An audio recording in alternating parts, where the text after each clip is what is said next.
Hello mga bossing, kamusta po kayo?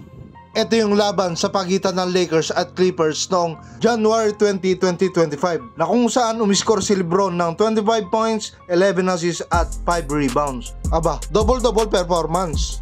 Ito yung sumalaksak si LeBron, tatlo yung sumabay at tinamaan siya sa ulo. Kaya nakakuha siya ng foul dito. Ay no, hinihimas niya yung ulo niya, tinamaan eh. Tatlo ba naman yung sumalubong sa kanya, imposibleng hindi siya tatamaan, di ba? Ayan, tinitignan niya rito kung may dugo o wala. Nakakahilo kasi yung ganyan. Tamaan ka na sa katawan, wag lang sa ulo. Dahil nakakahilo yan. Ayan, hinimas-himas niya yung tinamaan sa ulo.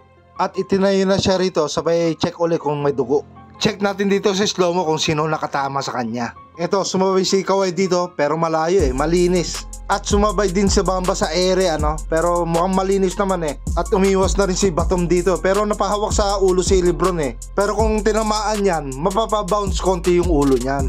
Flop nga ba or foul yung nangyari kay LeBron dito? Kaya check natin ulit dito sa another angle kung tinamaan nga ba siya o hindi. Ayan, sinalaksakan niya rito si Batum. Sumalubong si Kawhi, sumabay si Bamba sa ere. Ayan, tinamaan ba siya o hindi? Parang wala Check uli natin kung tinamaan nga ba siya. Sinalaksakan niya si Batum, malinis. Si Kawhi sumalubong, malinis din.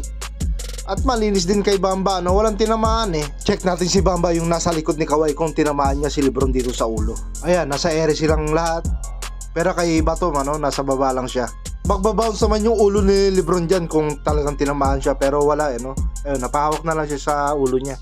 Hinahangaan ko din itong si LeBron pero sa pagsalaksak niyang ito, wala akong nakikitang foul dito. Sa'yo bossing, flop or foul nga ba ito sa'yo? Pero grabe yung mga bantay ni LeBron dito, tatlo ka agad At iba-iba rin talaga ang depensa na minsan hindi mo ina-expect kung naglalaro ka ng basketball.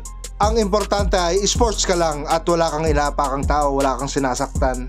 Kaya magmahalan tayo, one love.